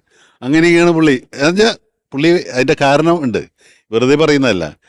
ഇന്നസെന്റ് ഏട്ടന്റെ വളർച്ച എന്ന് പറഞ്ഞാൽ എല്ലാ സൗകര്യങ്ങളുള്ള വീട്ടിലെ ആളാണ്. ചേട്ടന്മാരൊക്കെ നല്ല പഠിപ്പും അനിയന്മാരും പഠിപ്പൊക്കെ. പക്ഷെ ഇന്നസെന്റ് ഏട്ടൻ ഒരുപാട് വേദനകൾ സ്വയം അനുഭവിച്ചിട്ടുണ്ട്. കാരണം ഞാൻ പല സ്ഥലത്തു നിന്നും തഴയപ്പെട്ടു എന്ന് തോന്നുന്നിടത്തുനിന്നുള്ള കുതിച്ചുകയറ്റം ഇന്നസെന്റ് ഏട്ടൻ ഭയങ്കരമാണ്. ആ അനുഭവങ്ങൾ കൂടെ കടന്നുപോയിട്ട് സിനിമയിൽ വന്നു. ആദ്യം പ്രൊഡ്യൂസറായി എന്ന് പറഞ്ഞാൽ ഇന്നസെന്റ് ഏട്ടൻ്റെ പൈസ ഒന്നുമില്ല, സുഹൃത്തുക്കളിലേക്ക് കൂട്ടി യോജിപ്പിച്ച് പുള്ളി പ്രൊഡ്യൂസറായതാണ്. അങ്ങനെ വിട പറയും മുമ്പേ എന്ന് പറഞ്ഞ പടമാണ് എടുക്കുന്നത്. അത് വൻ ഹിറ്റായിരുന്നു. പിന്നെ ഉയർച്ചകളായി. അത് കഴിഞ്ഞ് ലേഖയുടെ മരണം ഫ്ലാഷ് ബാക്ക് എന്ന് പറഞ്ഞ സിനിമ എടുക്കുന്നു, തകർന്ന് തരിപ്പണമാകുന്നു. പിന്നെ ഇന്നസെന്റ് ഏട്ടനെ കാണുന്നത് ഭയങ്കര ഒരു, ഇന്നസെന്റ് ഏട്ടൻ ഇരിങ്ങാലക്കുടയിൽ നിന്ന് ശരിക്കും വാഷ് ഔട്ടായി, ഇരിങ്ങാലക്കുടയിൽ വരാറില്ല. അങ്ങനെ ഞാനൊരു തവണ മദ്രാസിലെ ഏതോ ഡബിങ്ങിന് ചെന്നപ്പോൾ ഞാൻ അന്വേഷിച്ചപ്പോൾ ഇന്നസെന്റ് ഏട്ടൻ മദ്രാസിന്റെ, ഞാൻ അറിഞ്ഞ് ഇങ്ങനൊരു സ്ഥലം ഉണ്ടെന്ന് അറിയുന്ന അന്നാണ്. അപ്പം ഞാനായിരുന്നു ഇന്നസെന്റ് ഏട്ടൻ പറഞ്ഞു ഞാൻ ഇന്ന സ്ഥലത്തുണ്ടെന്ന് പറഞ്ഞു. ഞാൻ അവിടെ ചെന്ന് കാണുമ്പോൾ ഒരു ചെറിയ വീട് വാടകയ്ക്കാണ്, കിടക്കാൻ പോലും സൗകര്യങ്ങളില്ല. അത്രയും ദുരിതം അനുഭവിച്ചാണ് ഇന്നസെന്റ്. പക്ഷെ വീട്ടിലോ ഇരിങ്ങാലക്കുടയിലോ ഒന്നും പുള്ളി പറഞ്ഞിട്ടില്ല. ആലിസേച്ചി ഒപ്പം നിന്ന്, അന്ന് സോനു ചെറിയ പയ്യനാ. ഇത് കണ്ട് ഞാനും ഇന്നസെന്റ്, അന്ന് എന്നെ നീ വന്നാലോ നമുക്ക് ബീഫ് വാങ്ങാന്ന് പറഞ്ഞു. ഞാനും ഇന്നസെന്റിനും കൂടി ഒരു തൊട്ടടുത്തൊരു കടയിൽ പോയിട്ട് ബീഫ് വാങ്ങിച്ച് ഉച്ചയ്ക്ക് ഊണ് കഴിച്ചിട്ട് ഞാൻ അവിടെ നിന്ന് പോനെ. അവിടെ നിന്ന് പിന്നെ ഇന്നസെന്റ് ഏട്ടൻ ഈ 5 സ്റ്റാർ ഹോട്ടലും 7 സ്റ്റാർ ഹോട്ടലിൽ താമസിക്കുമ്പോൾ എനിക്ക് ഭയങ്കര സന്തോഷം തോന്നിയിട്ടില്ല. കാരണം അത് നമ്മൾ പഠിക്കേണ്ട ഒരു പാഠമാണ്. എങ്ങനെ ഒരു സിറ്റുവേഷനിൽ സർവൈവ് ചെയ്ത്, അത് വേറെ ആരും പുള്ളി ഷെയർ ചെയ്യാതെ പുള്ളി സ്വയം, ഇതൊന്നും ഒരു പക്ഷേ എല്ലാവർക്കും അറിയാത്ത കാര്യങ്ങളായിരിക്കും. പിന്നെ ഭാഷ, ഇനി പുള്ളി ഇറ്റലി ഭാഷ സംസാരിക്കുന്ന ആളെ ചിരിപ്പിക്കും പുള്ളി, ഒരു സംശയമില്ല. ഞാൻ എവിടെ വായിച്ചതാണ്, അദ്ദേഹം നിർമ്മിച്ച സിനിമയുടെ ഇങ്ങനെ സിനിമ ഒരുപാട് പരാജയപ്പെട്ടിരിക്കുന്ന സമയത്ത് ഭാര്യ ആലിസാൻഡിയുടെ സ്വർണ്ണമൊക്കെ പണയം വെച്ചിട്ട് സിനിമ ഷൂട്ടിംഗ് നടത്തുമ്പം കൂടെ ഇരുന്ന് കഴിക്കുന്ന ജഗദീഷ് ചേട്ടനോടോ ശ്രീനേട്ടനോ ആരോടോ ഭക്ഷണം കഴിക്കുമ്പം ഇങ്ങനെ കഴിച്ചുകൊണ്ടിരിക്കുമ്പം അതിന് സ്വർണത്തിന്റെ ടേസ്റ്റ് ഉണ്ടോ എന്ന് ചോദിച്ചു. കഴിച്ചുകൊണ്ടിരിക്കുന്ന ആളോട് ശ്രീനേട്ടനോട് ചോദിച്ചു, ഇതിന് സ്വർണത്തിന്റെ ടേസ്റ്റ് ഉണ്ടോ എന്ന് ചോദിച്ചു. പുള്ളി ഇതിന് സ്വർണത്തിന്റെ ടേസ്റ്റ് എങ്ങനെ വരാനാന്ന് ചോദിച്ചു. അല്ല, ഇത് ഭാര്യയുടെ മാല പണയം വെച്ചിട്ടാണ് നിനക്ക് ചോറ് മേടിച്ച് തന്നോണ്ടിരിക്കുന്നത്, അതുകൊണ്ട് എന്നെ ചോദിക്കുന്നു പറഞ്ഞു. പറയാൻ മടിയില്ല. നമുക്ക് ഒന്നുകൂടെ വീഡിയോ വാളിൽ പോവാം. ഇന്നസെന്റ് ഏട്ടനെ കുറിച്ച് സംസാരിക്കണമെങ്കിൽ അദ്ദേഹം ഒരു പ്രൊഡ്യൂസറായ സമയം തൊട്ട് എനിക്ക് പരിചയമുണ്ട്. അതിനുശേഷമാണല്ലോ നടനായത്. അപ്പോൾ അദ്ദേഹത്തിൻ്റെ ഒരു ഏറ്റവും ഒരു ഇൻട്രസ്റ്റിംഗ് ആയിട്ടുള്ള ഒരു പേഴ്സണാലിറ്റി എങ്ങനെയാന്ന് വെച്ചാൽ, എന്ത് വിഷമം പുള്ളിക്ക് ലൈഫിൽ ഉണ്ടായിരുന്നുണ്ടാവും, ഉണ്ടായിട്ടുണ്ടെന്ന് എനിക്കറിയാം. പക്ഷെ എന്നാൽ പോലും നമ്മൾ നേരിട്ട് കാണുമ്പോൾ എപ്പോഴും ഭയങ്കര നമ്മൾ ചിരിപ്പിക്കാനുള്ള ഒരു ടെൻഡൻസിയാണ് ഇന്നസെന്റിന്റെ ഒരു കഴിവ്. ഇൻഫാക്ട് ഒരുപാട് വർഷത്തിന് ശേഷം ഞാൻ വീണ്ടും അഭിനയിക്കാൻ വന്നപ്പോൾ കുട്ടനാടൻ മാർപ്പാപ്പ എന്ന പടത്തിലായിരുന്നു ഞാൻ ഇന്നസെന്റ് കോമ്പിനേഷൻ അഭിനയിച്ചത്. അത് സെറ്റിൽ ഞാൻ ചെന്നപ്പോൾ കുറെ വർഷം ആയല്ലോ കണ്ടിട്ടെന്ന് പറഞ്ഞ് ഞാൻ ജസ്റ്റ് ഇന്നസെന്റിനെ കണ്ടിട്ട് ഞാൻ പറഞ്ഞു, ചേട്ടാ നമസ്കാരം, എന്നെ ഓർമ്മയുണ്ടോന്ന്. അപ്പൊ എന്നെ ഇങ്ങനെ നോക്കിയിട്ട് പറഞ്ഞു, ശ്യാമള അല്ലേ? അപ്പൊ ഞാൻ പെട്ടെന്ന് ഒന്ന് നെട്ടി, ശ്യാമളയാ? അപ്പൊ പറഞ്ഞു, എനിക്കേ ക്യാൻസർ ആയിരുന്നു, അല്ലാതെ വേറെ മറവിയൊന്നും ഇല്ല കേട്ടോ, എന്റെ പേര് നീ ശാന്തിയാന്ന് എനിക്ക് അറിയായിരുന്നു എന്ന് പറഞ്ഞു. ഞാൻ പറഞ്ഞു, അയ്യോ ചേട്ടാ അത് ഒന്നും തോന്നരുത്, ഞാൻ വെറുതെ ഒന്ന് ചോദിച്ചു എന്നേ ഉള്ളൂ എന്ന്. അതായത് പെട്ടെന്ന് ഇന്നസെന്റിന് അങ്ങനെ സംസാരിക്കുള്ളൂ, ലൈക്ക് പടത്തിൽ ഡയലോഗ്സ് ഒക്കെ പറയുന്ന അതേ ഒരു കോൺസെപ്റ്റ് ആണ് പുള്ളിക്ക് നേരിട്ട് സംസാരിക്കുമ്പോഴും. സോ എപ്പോ നോക്കിയാലും ഫൺ വേ ഓഫ് ടോക്കിംഗ്. നമ്മൾ എല്ലാവരും വിഷമത്തിൽ നമ്മൾ ഇരിക്കുകയാണെങ്കിൽ പോലും വന്ന് ചിരിപ്പിക്കുന്ന ഒരു പ്രകൃതം ആയിരുന്നു. അത്രയും നല്ല ഒരു ഗുഡ് ഹാർട്ടുള്ള ഒരു മനുഷ്യനായിരുന്നു. അദ്ദേഹത്തിനെ പരിചയപ്പെട്ട് അദ്ദേഹത്തിന്റെ കൂടെ അഭിനയിക്കാനുള്ള കുറെ പടങ്ങൾ ഞാൻ അഭിനയിച്ചിട്ടുണ്ട്. ഇപ്പൊ ബാബു പറഞ്ഞ പോലെ ഒരുപാട് അപാരമായ അനുഭവങ്ങൾ ഉണ്ട്. പിന്നെ പുള്ളിയുടെ ഒരു കഴിവ് വെച്ചിട്ട് ആ അനുഭവങ്ങൾ ദുഃഖമാണെങ്കിലും സന്തോഷമാണെങ്കിലും ഒക്കെ ഏറ്റവും സന്തോഷകരമായി നർമ്മത്തിൽ ചാലിച്ച്, അതാണ് ഞാൻ അദ്ദേഹത്തിൽ നിന്നും ആദ്യം പഠിച്ചത്. അപ്പോൾ നമ്മളാണെങ്കിൽ അന്നത്തെ കാലത്ത്, പിന്നീട് എനിക്കത് തോന്നി, കാര്യം നമ്മളെ കുറ്റം പറയണം, നമ്മൾക്ക് പറ്റിയ അബദ്ധങ്ങൾ പറയണം, അതായിരിക്കും നമ്മൾ വിജയിച്ചതിനേക്കാൾ ആൾക്കാർക്ക് താല്പര്യം. അല്ല, ഞാൻ അത്ഭുതപ്പെടുത്തിയത് അദ്ദേഹം പിൽക്കാലത്തൊക്കെ അത് പറഞ്ഞിട്ടുണ്ട്, എങ്കിലും വളരെ വർഷങ്ങൾക്ക് മുമ്പ് നെല്ലെന്ന് പറഞ്ഞ സിനിമ അഭിനയിക്കാൻ വേണ്ടി പുള്ളി പോയി. ഞാൻ പറഞ്ഞു, നെല്ലിനകത്ത് ചേട്ടൻ, എടാ നമ്മളൊക്കെ അഭിനയിക്കാൻ പോന്ന് പറഞ്ഞാൽ ഫുൾ ദിവസങ്ങൾ കാണും, അവിടെ ഇവിടെയൊക്കെ ചെറിയ ചെറിയ ഒരു റോളൊക്കെ ഉള്ളൂ, ഷൂട്ടിംഗ് ഇല്ലെങ്കിലും ലൊക്കേഷനിൽ കാണും. അപ്പം ഞാൻ ഇങ്ങനെ നിൽക്കടാ. അപ്പോൾ ഇതെല്ലാം കണ്ടോണ്ട് മനസ്സിലായി. അപ്പം നമുക്കിങ്ങനെ ഭാവനയും പ്രതീക്ഷകളും ഒക്കെ വെച്ചിട്ട് ഇങ്ങനെ ഇരിക്കുകയാണ് ഒരു കാലത്ത്, ഏതെങ്കിലും ഒരു കാലത്ത്. പിന്നെ അല്ലേ കിട്ടത്തില്ലായിരിക്കും, ഇങ്ങനെയൊക്കെ ചിന്തിച്ചുകൊണ്ട് നിന്നപ്പം മോഹൻ വരാൻ താമസിച്ചു. അപ്പം ഇദ്ദേഹം ഭയങ്കര ചെമ്മീനൊക്കെ ചെയ്തിട്ട് നിൽക്കുന്ന സമയമാണ് രാമു കരിയേട്ടൻ. അപ്പോൾ പുള്ളി ഇങ്ങനെ പൈപ്പൊക്കെയാണ് വലിക്കുന്നത്, പൈപ്പൊക്കെ വലിച്ച് ബുൾഗാൻ താടിയൊക്കെ വെച്ചിട്ട് ചാരിക സൈഡിൽ ഇങ്ങനെ നിന്നിട്ട്, ഇതേ വന്നില്ലേ, എവിടെ, അല്ല ഇപ്പൊ വരും. അപ്പം മോഹൻ സ്റ്റാറാ താമസിച്ചു എന്നൊക്കെ പറഞ്ഞപ്പോ പെട്ടെന്ന് രാമു കരിയേട്ടൻ്റെ അടുത്ത് നിൽക്കുകയാണ് ഇന്നസെന്റ് ഏട്ടൻ. പെട്ടെന്ന് പറഞ്ഞ്, അവൻ വലിയ ആക്ടറാണെങ്കിൽ അവൻ്റെ മനസ്സിൽ വെച്ചേക്കാൻ പറയട്ടോ, അവനെ നമുക്ക് വേണ്ട, എന്നെ അറിഞ്ഞൂടാ, എൻ്റെ കഴിവും എൻ്റെ സങ്കല്പമൊന്നും അവർക്ക് അറിഞ്ഞൂടാ, ഞാൻ ഇങ്ങനെ താമസിച്ചു കഴിഞ്ഞുണ്ടല്ലോ, ഞാൻ ഇവനെ വെച്ച് നാളെ ആ റോൾ എടുപ്പിക്കും. ഇന്നസെന്റ് ഏട്ടൻ ഇങ്ങനെ നിന്നാള് അപ്പൊ എല്ലാരും ഇപ്പൊ വരും സാർ, പോവാൻ പറ, എനിക്കിവൻ മതി, എനിക്കങ്ങനെ വലിയ ആക്ടർ ഒന്നും വേണം, ഇവനെ വെച്ച് നാളെ ഇവനെ വെച്ച് ഇങ്ങനെ എടുക്കും, റീഷൂട്ട് ചെയ്യും, എല്ലാം റീഷൂട്ട് ചെയ്യും. എടാ ഇത്രയൊക്കെ ബുദ്ധിയും കാര്യങ്ങളൊക്കെ ഉണ്ടെങ്കിലും ഞാൻ അതങ്ങ് വിശ്വസിച്ചടാ. എന്നിട്ട് പുള്ളി വേറെ സീനൊക്കെ എടുത്തിട്ട് മോഹൻ വന്നില്ല, താമസിച്ചു, സോറിയൊക്കെ പറഞ്ഞത്. പുള്ളി രാത്രി മുഴുവൻ ഉറങ്ങാതെ കണ്ണാടി നോക്കും, ചില ഡയലോഗുകൾ റീഷൂട്ട് ചെയ്യുന്ന സംഭവങ്ങൾ കണ്ടിട്ടുണ്ട്. ആ സീൻ അങ്ങനെ ചെയ്യാം, ജയഭാരതിയെ കെട്ടിപ്പിടിക്കാം, കനകദുർഗ എന്ന് പറഞ്ഞിട്ട് ഫുൾ പ്രതീക്ഷയിലും സങ്കല്പത്തിലും ഒരു സ്വപ്ന ലോകത്ത് ജീവിച്ചിട്ട് പിറ്റേ ദിവസം പുള്ളി നല്ല മേക്കപ്പൊക്കെ ചെയ്ത് അവിടെയൊക്കെ സെറ്റപ്പാക്കി, മേക്കപ്പ് നമ്മളാണ് മെയിൻ എന്നൊക്കെ പറഞ്ഞിട്ട് അവിടുന്ന് വന്നു. മോഹന്റെ കോംപ്രമൈസായി, മോഹൻ സോറിയൊക്കെ പറഞ്ഞു വന്നു, വന്നോണ്ടിരിക്കുക. അപ്പം ഇയാള് രാമുകരിയേട്ടാ മറന്നുപോയോ, ഇന്നലെ പറഞ്ഞത് ഇനി മറന്നുപോയെന്ന് പറഞ്ഞിട്ട് അങ്ങോട്ട് നടക്കും ഇങ്ങോട്ട് നടക്കും, അവിടെ ഇങ്ങനെ ആലോചിച്ച് നിൽക്കുന്നു ചില പോസുകൾ. 3-4 പ്രാവശ്യം ആയപ്പോഴത്തേക്ക് ഇയാള് ഈ ഫീൽഡിൽ വരുന്നു, അത് ഫീൽഡ്, പിന്നെ എന്താ മാറി നിൽക്കാൻ ഞാൻ. അപ്പം ഇയാളിങ്ങനെ പൈപ്പൊക്കെ വലിച്ചിട്ട് ഇങ്ങനെ നിന്നിട്ട് കുറച്ച് കഴിഞ്ഞപ്പോഴത്തേക്ക് വീണ്ടും അതിലൂടെ പോകും. പുള്ളി തന്നെ പറയാം, ഈ കുള്ളൻ കുറെ നേരായിട്ട് ഇവിടെ കിടന്ന് കളിക്കുന്നുണ്ടല്ലോ, ഇയാളെ പിടിച്ച് പുറത്താക്ക്. അങ്ങനെ എന്നെ പിടിച്ച് പുറത്താക്കിയടാ. ഞാൻ പറഞ്ഞ ഇങ്ങനൊരു കഥ വേറെ ആരും പുറത്തു പറയത്തില്ല. നമ്മളത് ചിരിച്ചു മറിഞ്ഞ കാര്യം എന്ന് പറഞ്ഞാൽ അത് നമുക്ക് ആ തിരുനെല്ലി കാട്ടിനകത്ത് നടന്ന ഈ കോമഡി ഹൃദയഭാരത്തോടെയാണ് പുള്ളി പറയുന്നതെങ്കിലും അതിനകത്ത് നർമ്മമുണ്ട്. ഞാൻ പറയും ഇത് കൊള്ളാമല്ലോ. പുള്ളി പറയുന്നത് ഒരു ദിവസം അങ്ങനെ പുള്ളി ഇറുവായി മനസ്സുകൊണ്ട്. ഞാൻ പറഞ്ഞ ഒരു പടത്തിൽ അഭിനയിക്കുമ്പോഴേ ഞാൻ വന്നു, ഞാൻ കഴിഞ്ഞ് വേറൊരു കോമഡി നടൻ, വേറൊരു നടനാണ്, അദ്ദേഹം എനിക്ക് ശേഷം വന്നിട്ടുള്ള ഒരാളാണ്. അവൻ വന്ന് ചില പരിപാടികളൊക്കെ ചെയ്യുമ്പോൾ ഇന്നസെന്റ് ഇങ്ങനെ അവന്റെ സീൻ എടുത്തോണ്ട് ചോദിച്ചു, നിനക്ക് ലോൺ വല്ലതും ഉണ്ടോ? ഞാൻ ഉണ്ട് ചേട്ടാ. വേർത്തം വന്നിട്ടുണ്ട്, നിന്റെ ലോൺ അടഞ്ഞു തീർക്കുമെന്ന് എനിക്കറിയില്ല. അവൻ കേറി പോയാ നീ പെടുട്ടോ, നിനക്ക് പ്രശ്നം ഉണ്ടാവും. അവൻ കേറി വന്നിട്ട് നിന്റെ ലോൺ എങ്ങനെയാ വെച്ചാൽ നീ നടച്ചു, അവൻ കേറി പോകാൻ സാധ്യതയുണ്ടെന്നൊക്കെ പറഞ്ഞിട്ടോ. ഇങ്ങനെ എന്നെ പേടിപ്പിക്കുക. അപ്പൊ എനിക്ക് ചെന്ന് കുറച്ച് കഴിഞ്ഞിട്ട് അവന്റെ അടുത്ത ഷോട്ടിലേക്ക് വന്നപ്പോ ഇവനെന്തോ കുറച്ച് കയ്യിന്നിട്ട് ഇങ്ങനെ എന്തോ ഒരു കൂടുതൽ എക്സ്പെക്ട്.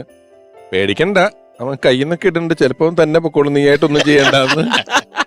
നമ്മളിപ്പോ ഇന്നസെന്റ് ഏട്ടൻ തമാശ പറയുന്നു, ഇതേ കണക്ക് പോയതിനു ശേഷം മനസ്സിലാവുന്നു, ഇതേ കണക്ക് നല്ല ചീത്ത വിളിക്കുന്നു, അങ്ങനെയൊക്കെ ഉണ്ടെങ്കിലും ഇന്നസെന്റ് ഏട്ടന്റെ വളരെ അപൂർവമായിട്ടായിരിക്കും ഇന്നസെന്റ് ഏട്ടൻ പെട്ടുപോയ ഒരു കഥയുണ്ട്. ഇന്നസെന്റ് ഏട്ടൻ ശരിക്കും ഒരു കുട്ടിയെ പോലെ ആയിപ്പോയ ഒരു കഥയുണ്ട്. അപ്പം ഗോൾക്കൊണ്ട ഹോട്ടൽ ഹൈദരാബാദിൽ എല്ലാവരും കാക്കക്കോയിലിന്റെ ഷൂട്ടിങ്ങിന് വേണ്ടി നിൽക്കുകയാണ്. എല്ലാവരും ഒരേ സ്ഥലത്ത് തന്നെയാണ് എല്ലാവരും താമസിക്കുന്നത്. ഞാൻ ഇന്നസെന്റ് ഏട്ടനും കൂടെ പിന്നെ ലൊക്കേഷനിൽ വന്ന് പിന്നെ ഈ കീ എല്ലാം മേടിച്ച് റിസപ്ഷൻ്റെ അവിടെ ഇങ്ങനെ നിന്നപ്പോൾ പെട്ടെന്ന് ഒരു സ്ത്രീ ശബ്ദം. തിരിഞ്ഞു നോക്കാൻ ഒരു പ്രായമായ സ്ത്രീയാണ്. മുകേഷ് അല്ലയോ? അപ്പം ഞാൻ പറഞ്ഞു അതെ. അയ്യോ. അപ്പം വേറെ 3-4 സ്ത്രീകൾ അവരെ വിളിക്കുന്ന, അവർ മലയാളമല്ല, അറിഞ്ഞൂടാ. ഞങ്ങളെല്ലാം തെലുങ്ക് ദേശം പാർട്ടിയുടെ ഇവിടുത്തെ മെയിൻ ആൾക്കാരാണ്. അപ്പോൾ ഒരു സ്ത്രീയെ എല്ലാവരും ഒരു എബവ് 45 ഒക്കെയാണ്, 50 ഉള്ളവരുണ്ട്. ഇത് തെലുങ്ക് ദേശം പാർട്ടിയുടെ മെയിൻ ഒരു നേതാവാണ്. അപ്പം മന്ത്രി അപ്പുറത്ത് വരുന്നുണ്ട്, ചിലപ്പം ഇതുവഴി വരും. അപ്പം നമ്മളിവിടെ വെയിറ്റ് ചെയ്യാൻ വേണ്ടി പറഞ്ഞിരിക്കുകയാണ്. ഇവിടുത്തെ വഴി വന്നാൽ ഇവിടെ വെച്ച് സംസാരിക്കും, അതല്ലെങ്കിൽ അവിടെ പോയി സംസാരിക്കും, വലിയ നേതാക്കന്മാരാണെന്നൊക്കെ പറഞ്ഞു. അപ്പം ഞാൻ പറഞ്ഞു നിങ്ങൾ ഇവിടെ, അവൻ നാട്ടിലാണ്, എറണാകുളത്താണ്, വർഷങ്ങളായിട്ട് ഹൈദരാബാദിലാണ്, തെലുങ്ക് ദേശം പാർട്ടിയുടെ ഇതൊക്കെയാണ്. അപ്പം ഞാൻ പറഞ്ഞു എന്തായാലും പരിചയപ്പെട്ടവർ നന്നായി, വളരെ സന്തോഷം. അപ്പം സ്ത്രീ അത് ഇന്നസെന്റ് അല്ലയോ? അപ്പം ഇന്നസെന്റ് ഏട്ടൻ വേറെ എന്തോ ഇത് ശ്രദ്ധിച്ചില്ല. അത് കേട്ടിട്ട് ഇന്നസെന്റ് ഏട്ടൻ തിരിഞ്ഞു നോക്കി. ഞാൻ പറഞ്ഞു പിന്നെ അയ്യോ സാർ എന്ന് പറഞ്ഞിട്ട് കൈ പിടിച്ച് ഭയങ്കര കോമഡിയനാണ്, എന്തു വലിയ ആക്ടറാണെന്നൊക്കെ പറഞ്ഞിട്ട് അവരെ വീണ്ടും പരിചയപ്പെട്ട്. അപ്പൊ ഇദ്ദേഹത്തിന് കുറച്ച് ഹിന്ദിയൊക്കെ അറിയാലോ. നമ്മളെപ്പോഴും പറയുന്നതെന്ന് പറഞ്ഞു കഴിഞ്ഞാൽ കളിയാക്കുന്നത്, അത് പിന്നെ തീഹാർ ജയിലിൽ കിടന്നില്ലേ കുറെ നാൾ, അങ്ങനെ കുറച്ച് ഹിന്ദി എങ്ങനെയോ പഠിച്ചിട്ടുണ്ട് എന്നൊക്കെ നമ്മൾ പറഞ്ഞത് കളിയാക്കും. അപ്പൊ ഇദ്ദേഹം മറ്റേ ഹൈദരാബാദിലുള്ള എല്ലാവർക്കും തെലുങ്ക് അതിന്റെ കൂടെ ഹിന്ദിയും അറിയാം. അപ്പൊ പുള്ളി കുറച്ച് ഹിന്ദി എടുത്ത് വിളമ്പി തുടങ്ങി. അപ്പൊ നമ്മള് വെളിയിലായി, അത്ര ഹിന്ദി പോരാ ഞാൻ. അപ്പൊ നല്ല ഹിന്ദി സംസാരിക്കും. അപ്പൊ ഇയാള് പിന്നെ ഇവര് പറഞ്ഞു ഫ്രണ്ട്സായി, അപ്പൊ ഇനി ഞങ്ങളെ ഷൂട്ടിംഗ് കാണാൻ ഒരു ദിവസം വരണം, ഞങ്ങൾ കുറെ ദിവസം ഉണ്ടെന്നൊക്കെ പറഞ്ഞിട്ട്. അപ്പൊ മന്ത്രി ഇതുവഴി വരുന്നില്ല, അതുവഴി പോവുകയാണെന്ന് പറഞ്ഞു. എല്ലാവരും ഓ എന്ന് പറഞ്ഞൊരു കാറി കയറി പോയി.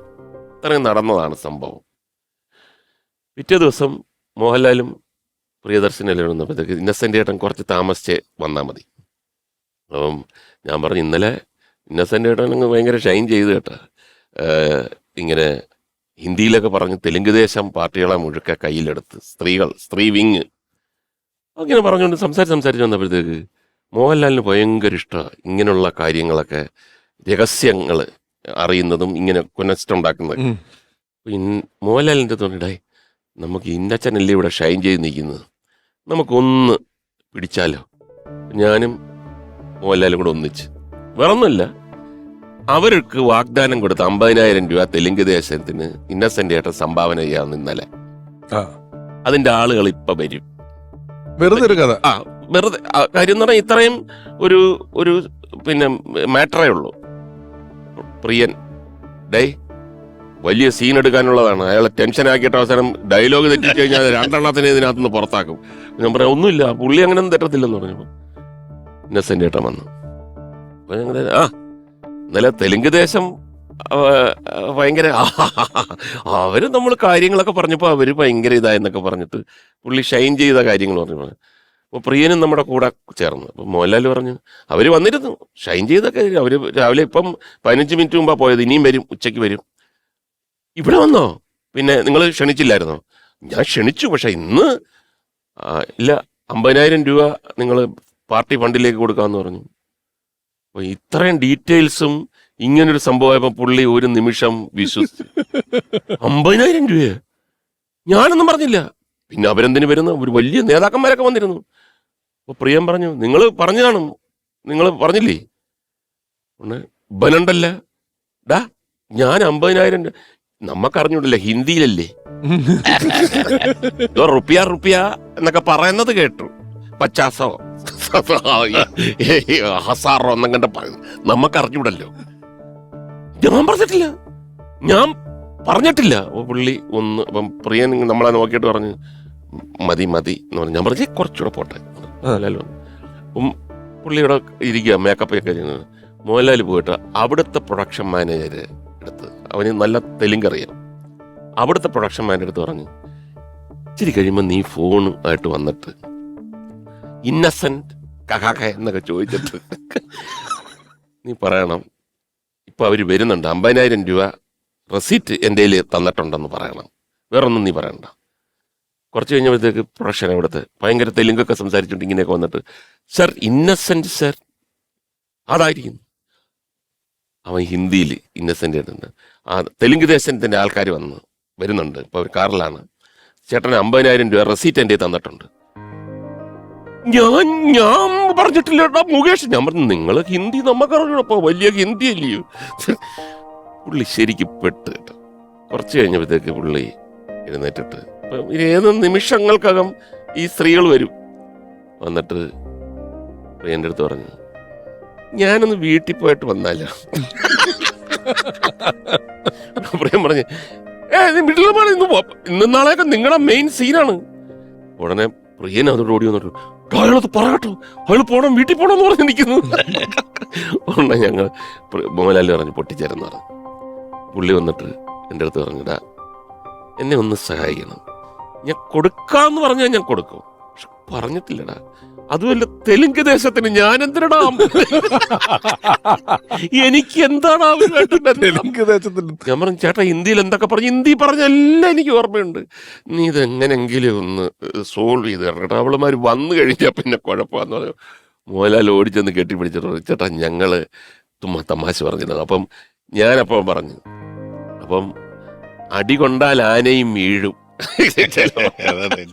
ഇദ്ദേഹത്തിന്റെ ഒരു ഞാൻ കേട്ടിട്ടുള്ള കാര്യമാണ്. അതായത് വീണ്ടും ചില വീട്ടുകാര്യങ്ങളും ഫ്രണ്ട്സും ഒന്നിച്ചാണ് ഷൂട്ടിംഗ് നടക്കുന്നത്. അപ്പം സിദ്ദിഖ് ലാൽ സിനിമ ഫ്രണ്ട്സ് നടക്കുന്നു, വലിയ വേഷങ്ങൾ കൊടുത്തിട്ടുള്ളതാണ്. ഇപ്പുറത്ത് വീണ്ടും ചില വീട്ടുകാര്യങ്ങൾ സത്യനന്ദിക്കാട് സാറിന്റെ സിനിമയാണ്, അതും ഒഴിവാക്കാൻ പറ്റുന്ന ബന്ധമല്ല. പക്ഷെ രണ്ടും ഒപ്പമാണ്, ഒരു ദിവസം രണ്ടിലൊരു തീരുമാനം എടുത്തേ പറ്റുള്ളൂ. ഇതിൽ ഏതെങ്കിലും ഒരു പടം മാത്രമേ ചെയ്യാൻ പറ്റുള്ളൂ എന്ന് പറഞ്ഞപ്പം രണ്ടുപേരെയും പിണക്കാൻ പറ്റൂലാത്ത കാരണം ഈ 2 പടത്തിലും അഭിനയിക്കാണ്ട് വീട്ടിൽ വെറുതെ ഒരു മാസം ഇരുന്നിട്ടുണ്ട്.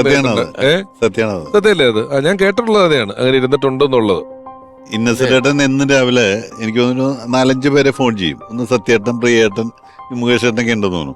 അങ്ങനെ ശ്രീനിയേട്ടൻ, അങ്ങനെ 4-5 പേര്. അപ്പോൾ ഈ പറഞ്ഞാണ് ഉണ്ടാക്കിയ കഥ അപ്പോൾ പറഞ്ഞു വെക്കും എല്ലാവരോടും. എൻ്റെ അടുത്തൊക്കെ കഥ മറന്ന് എന്നിട്ട് എൻ്റെ അടുത്ത് ഞാൻ കുറേ കഴിയുമ്പോൾ ഞാൻ ചോദിക്കട്ടെ, അപ്പോൾ നീ കഥ ഒന്ന് ഓർത്ത് വയ്ക്കണേ, അല്ലെങ്കിൽ ആ പേരുകളൊന്ന് ഓർത്ത് വയ്ക്കണേ. അതിങ്ങനെ പുള്ളി കൂട്ടി പറഞ്ഞു. ഈ തമാശ പറയുന്നില്ലേ, ഇപ്പൊ മണിയമ്പിള്ള രാജേട്ടൻ വലിയ തമാശയൊക്കെ പറഞ്ഞു. ഞാൻ നേരത്തെ പറഞ്ഞില്ലേ, അവനവന് കിട്ടുമ്പം ചെറിയ പ്രശ്നം ഉണ്ടെന്നുള്ളത്. ഞാൻ പഞ്ചവർണ്ണത്തത്വ സിനിമ സംവിധാനം ചെയ്യുമ്പോൾ അതിൽ ഇന്നസെന്റ് ഇല്ല. പക്ഷെ ആലപ്പുഴയിൽ അതിന്റെ ഷൂട്ടിംഗ് നടക്കുമ്പോൾ മണിയമ്പിള്ള രാജേട്ടന്റെ രാത്രി ഉറക്കത്തിലൊരു യൂസ് 2 മണിക്ക് എങ്ങാണ്ട് ചെറിയ ഗ്യാസ് ഒക്കെ ആയിട്ട് നെഞ്ചുവേനയായിട്ട് എണീറ്റപ്പോൾ അദ്ദേഹം പറഞ്ഞു, പിറ്റേന്ന് എന്നോട് പറഞ്ഞത്, രാവിലെ എണീറ്റിട്ട് ആ ഹോട്ടലിന്റെ മുന്നിൽ കൂടെ കൈ വീശി എനിക്കൊന്നുമില്ല എന്നും പറഞ്ഞ് മണിയമ്പിള്ള രാജേട്ടൻ അങ്ങോട്ടും ഇങ്ങോട്ടും നടക്കുകയാണ്. അപ്പം അന്ന് ഉച്ചയൊക്കെ ആയപ്പോൾ ഈ മണിയമ്പിള്ള രാജേട്ടന് ചെറിയൊരു മൂഡ് ഔട്ട് ഉണ്ട്. മൊത്തത്തിൽ എന്താണെന്നറിയില്ല. അപ്പം ഞാൻ ചോദിച്ചു എന്താന്ന് ചോദിച്ചു. അപ്പോൾ പറഞ്ഞു, ഒന്നുമില്ല, ഞാൻ രാവിലെ സാധാരണ എണീക്കുന്നതിനേക്കാൾ 1 മണിക്കൂർ നേരത്തെ എണീറ്റിട്ട് ഒരു പോസിറ്റീവായിട്ടൊന്നും, ഒരു ദിവസം തുടങ്ങിയല്ലേ, ഒരു പോസിറ്റീവ് ആവട്ടെ എന്ന് പറഞ്ഞ് ഞാൻ അങ്ങോട്ടും ഇങ്ങോട്ടും നടക്കുമ്പോൾ ഏതോ സിനിമയുടെ ഷൂട്ടിംഗ് കഴിഞ്ഞ് ഇന്നസെന്റ് ഇവിടെ കാറിൽ വന്ന് ഇറങ്ങി. അപ്പോഴാണ് ഞാൻ നടക്കുന്നത്.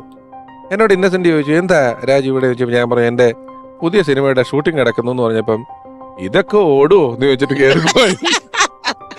ഒരു കാര്യമില്ല, വെളുപ്പിന് 5 മണിക്ക് നടക്കുന്ന ഒരാളോട് റൂമിൽ കയറി പോകുന്ന പോക്കല് അല്ല, ഇതൊക്കെ ഓടുമോ എന്ന് ചോദിക്കില്ല. അങ്ങനെ ചില തമാശകളുണ്ട്. കാര്യം എന്ന് പറഞ്ഞാൽ ഈ തമാശ പുറത്ത് പറയാൻ പാടില്ല എന്ന് നമുക്ക് തോന്നുന്നത് പുഷ്പം പോലെ പറയും. ഒന്നാമത്തെ കാര്യം, പുള്ളിക്ക് 10ാം നിലയിലെ തീവണ്ടി എന്ന് പറഞ്ഞ സിനിമയിൽ നാഷണൽ അവാർഡിന്റെ ലാസ്റ്റ് മുട്ടി എന്നത് അപ്പം എഴുതി കാണിക്കുകയാണ്, സ്ക്രോളാ, അമിതാഭ് ബച്ചൻ, മമ്മൂട്ടി, ഇന്നസെന്റ് 3 പേരുമാണ് ലാസ്റ്റ്. അപ്പൊ നമ്മളെല്ലാം ഇങ്ങനെ നോക്കിയിരിക്കടാ വീട്ടില്. പക്ഷെ ഞാൻ ആഗ്രഹിച്ചടാ, എനിക്ക് കിട്ടിയില്ലെങ്കിലും വേണ്ടിയില്ല, അമിതാഭ് ബച്ചന് കിട്ടണമെന്ന്. അല്ല, ഇത് പറഞ്ഞതാ പുള്ളി. ഞാൻ പറഞ്ഞേ അതെങ്ങനെ, അങ്ങനെ മമ്മൂട്ടിക്ക് കിട്ടണ്ടടാ, വെളിയിൽ പോട്ടെ. എന്നിട്ട് ആദ്യം ഞാൻ വിചാരിച്ച എന്റെ അടുത്ത് മാത്രമായിരിക്കുന്നു. ഇത് മമ്മൂക്കയാണ് ആദ്യം വിളിച്ചു പറഞ്ഞത്. ആ ഇദ്ദേഹം എല്ലാവരും പറഞ്ഞു. ഇത് ഈ 10ാം നിലയിലെ തീവണ്ടിക്ക് ദുബായിൽ ഒരു അവാർഡ് കിട്ടി. അവിടുത്തെ ഒരു പോപ്പുലർ അവാർഡാണ്. അപ്പോ ദുബായിൽ വെച്ച് സ്റ്റേജിൽ കയറി ഈ അവാർഡ് മേടിച്ച് ഈ അവാർഡിന്റെ ഫലകം ഒരു കൈ പിടിച്ചിട്ട് ഈ മൈക്ക് പിടിച്ച് ഇന്നസെന്റേട്ടൻ പ്രസംഗിക്കുകയാണ്. ഈ 10ാം നിലയിലെ തീവണ്ടി എന്ന് പറയുന്ന സിനിമ നാട്ടിൽ വളരെ കുറച്ച് തിയേറ്ററുകളിൽ റിലീസായിട്ടുള്ളൂ. വൈകുന്നേരം ആയപ്പോഴത്തേക്ക് എല്ലാ തിയേറ്ററുകളിൽ നിന്നും ഈ സിനിമ മാറ്റി. ഇതിന്റെ CD ഇറങ്ങിയിട്ടില്ല, വേറെ എവിടെ ഇത് വന്നിട്ടുമില്ല. എന്നിട്ടും ദുബായിലുള്ള മലയാളികൾ ഇത് കണ്ട് എനിക്ക് ഈ അവാർഡ് തന്നതിന് വളരെ നന്ദിയെന്ന്. കാരണം ജനങ്ങളുടെ പോളിലെ ഈ അവാർഡ് എന്നൊക്കെ പറഞ്ഞിട്ടാ കൊടുക്കുന്നേ. സ്വന്തം അവാർഡ് മേടിച്ചിട്ട് കൊടുത്തവരോട് പറയുന്നത്. അതുപോലെ ഇന്നസെന്റിന്റെ സ്വന്തം പടം തിയേറ്ററിലൂടെയാണ് തൃശ്ശൂർ രാഗത്തില്. അപ്പൊ പടം തോടുപൊടിയായി. പടത്തിന്റെ പേര് പറയുന്നത് തോടുപൊടി. അപ്പൊ ഇന്നസെന്റാണ് ഞാൻ ചോദിച്ചു, ഇന്നസെന്റേട്ടാ എങ്ങനെയുണ്ട്, ഇന്ന് ലാത്തി ചാർജ് നടത്തണ്ട, അതാ പരിപാടി എന്ന് വെച്ചാൽ. അപ്പൊ ഞാൻ അത്ര ആളാ, അതെ തൃശ്ശൂര് പറമ്പിൽ ലാത്തി ചാർജ് അടിച്ച് കയറ്റണം തീരുണ്ടാത്തിക്കുന്നത്. വേറൊരു നമ്മൾ ഒരിക്കലും പ്രതീക്ഷിക്കാത്ത ഒരു സന്ദർഭത്തില് ജനാർദ്ദൻ ചേട്ടൻ ഒരു കാർ മേടിച്ചു. എനിക്കിത് പോഷ എന്ന് ആ സമയത്ത് ഉണ്ടായിരുന്നത്. ഇപ്പം വലിയ വിലപിടിപ്പുള്ള, മറ്റേന്ന് പറഞ്ഞാൽ സാധാരണ ഒരു കുഴപ്പമില്ലാത്ത എന്നാൽ നല്ല കാറാ. ഭയങ്കര അഭിമാനത്തോടെയാണ് ജനാർദ്ദൻ ചേട്ടൻ അത് കൊണ്ടുവന്നു. സ്വന്തമായിട്ട് ഡ്രൈവൊക്കെ ചെയ്തിട്ട് കൊണ്ടുവന്നു. പോഷേ എന്നൊക്കെ പറഞ്ഞിട്ട്. അപ്പൊ എല്ലാവരും പറയാം കൊള്ളാം, എല്ലാവരും കൺഗ്രാലേറ്റ് ചെയ്യുക. ചേട്ടാ വേറെ ആർക്കും ഇല്ല കേട്ടോ, ചേട്ടൻ അത് മേടിച്ചത് എനിക്കറിയാം, വർഷങ്ങളായിട്ട് അറിയാവുന്നതാണ്. ഇത് മറ്റേത് എൻ്റെ ബ്രദറിലോ അവിടെ ഉപയോഗിച്ചു എന്നൊക്കെ പറഞ്ഞിട്ട് പുള്ളിക്ക് ഒരുപാട് കഥകളുണ്ടല്ലോ. അപ്പം ഇത്ര രൂപയായി, മറ്റേതാ മറിച്ചാന്നൊക്കെ പറഞ്ഞിട്ട് ഭയങ്കര വിവരണങ്ങൾ. ഇത് ഇത്ര കിലോമീറ്റർ സ്പീഡിൽ പോകും, ചവിട്ടി കഴിഞ്ഞാൽ 7 സെക്കൻഡിനകം ഫുൾ നിൽക്കും, പിന്നെ അനങ്ങത്തില്ല. ഭയങ്കര എല്ലാരും കഴിഞ്ഞിട്ട് ഇന്നസെന്റ് ഏട്ടൻ വന്നിരുത് ഷേക്ക് ഹാൻഡ് എടുത്തിട്ട് പറയാ, വിൽക്കുമ്പോ അറിയിക്കണം കേട്ടാ.